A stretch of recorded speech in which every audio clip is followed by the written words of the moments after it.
আমাদের আজকের গন্তব্য শাবদি। চলুন জেনে নেই শাবদি সম্পর্কে কিছু কথা।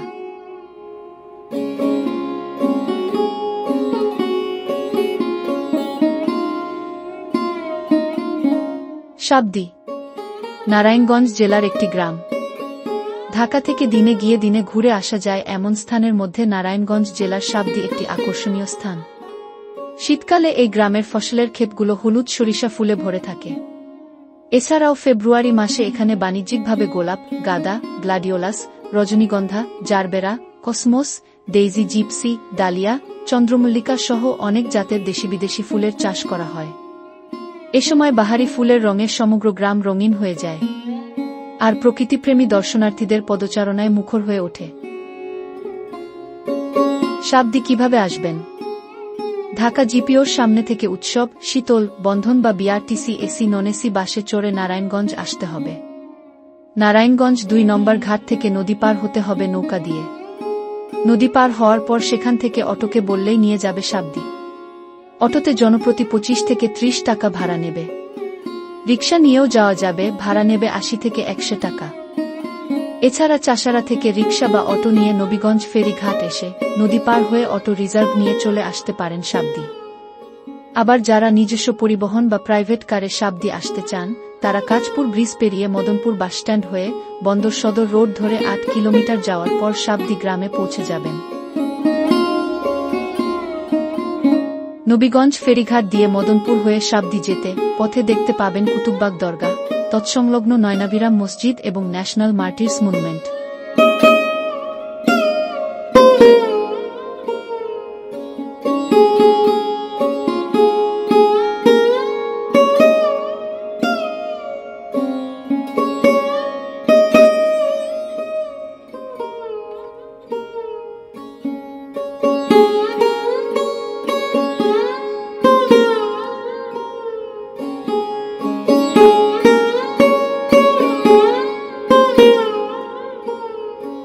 শাবদি বাজার ছাড়িয়ে একটু এগিয়ে গেলে পথে পড়বে রক্ষাকালী লোকনাথ ব্রহ্মচারী মন্দির।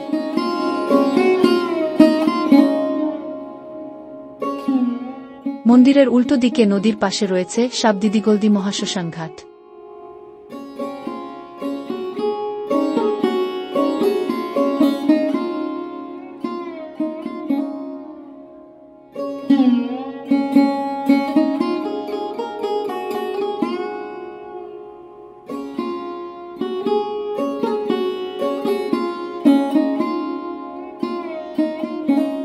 ব্রহ্মপুত্র নদের অপার সৌন্দর্যে চোখ রাখতেই হারিয়ে যাবেন নিমিষেই।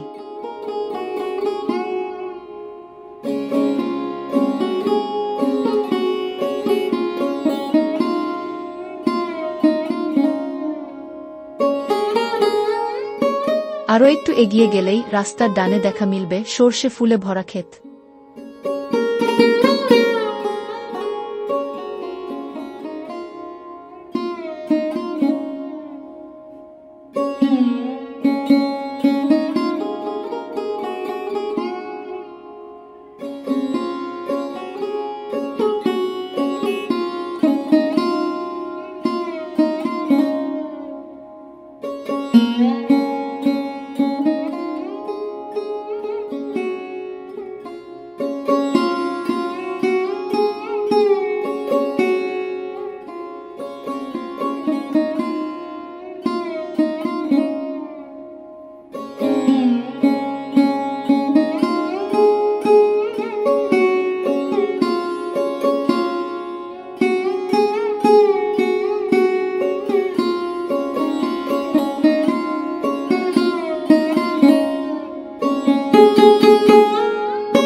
শাবদির ফুলের গ্রামে সময় কাটানোর পাশাপাশি বেড়ানোর জন্য অন্যান্য জায়গা হল প্রেমতলা, কদম রসুল দরগাহ, সিরাজ সাহা তীর্থ কমপ্লেক্স, সোনাকান্দা দুর্গ, একটি ছোট পার্ক এবং লক্ষণবান্দে নদীর তীর।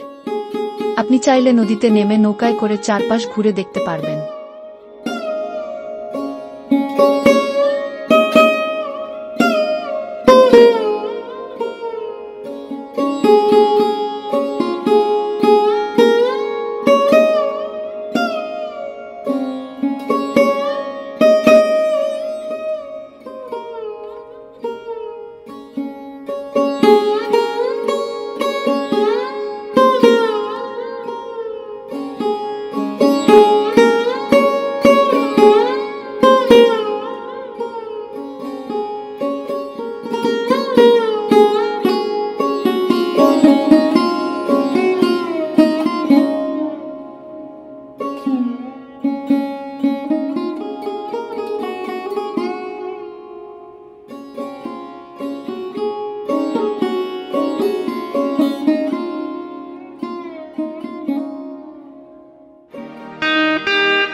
সকালে তেমন ভিড় দেখা না গেলেও বিকেল থেকে দর্শনার্থীদের ভিড় বাড়তে থাকে।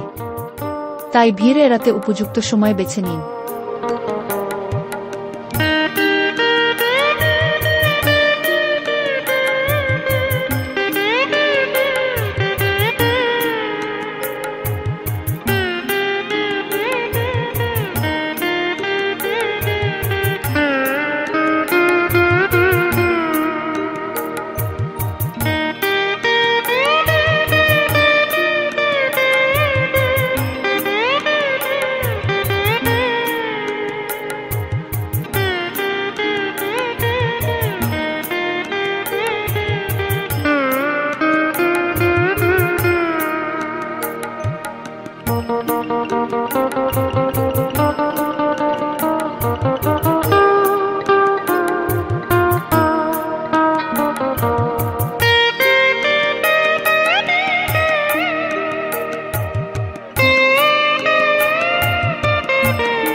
দর্শনার্থীদের খেয়াল রাখতে হবে ছবি তুলতে গিয়ে ফুল বা ফসলের যেন কোনো ক্ষতি না হয়।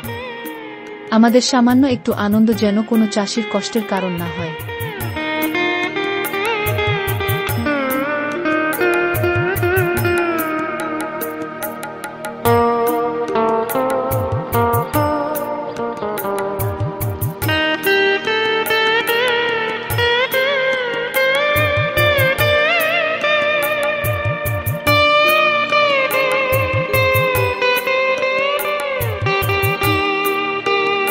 দর্শনার্থীরা চাইলে আশেপাশের ক্ষেতে চাষ করা অন্যান্য সবজি সরাসরি কৃষকের কাছ থেকে কিনতে পারেন।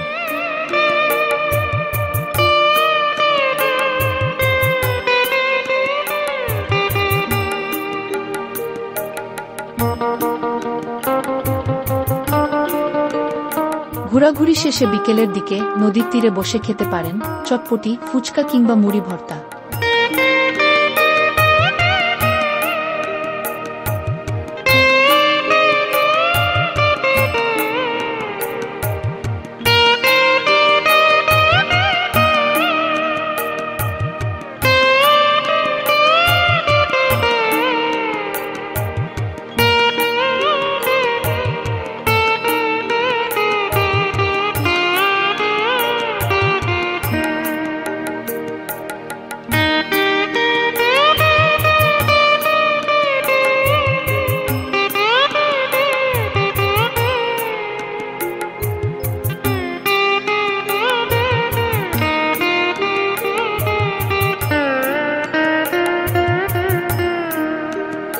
ফেরার পথে সাবদিদি-গলদি রাস্তা ধরে একটু এগুলেই রাস্তার পাশে দেখা মিলবে হরেক রকম ফুলের বাগান।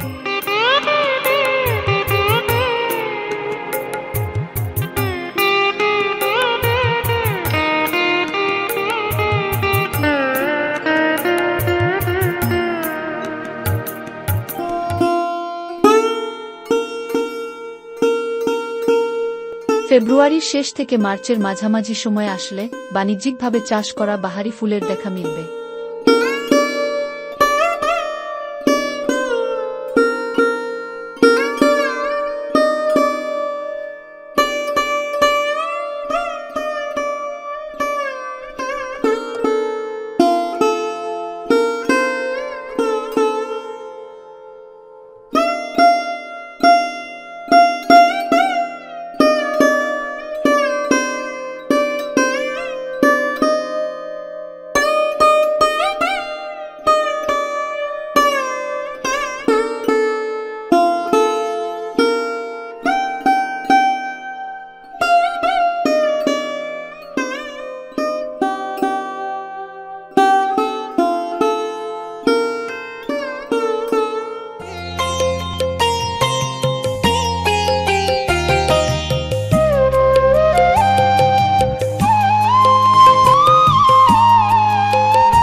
চাবদি থেকে ফেরার পথে মদনপুর রাস্তা ধরে তৃতীয় শীতলক্ষ্যা সেতু ঘুরে আসতে পারেন।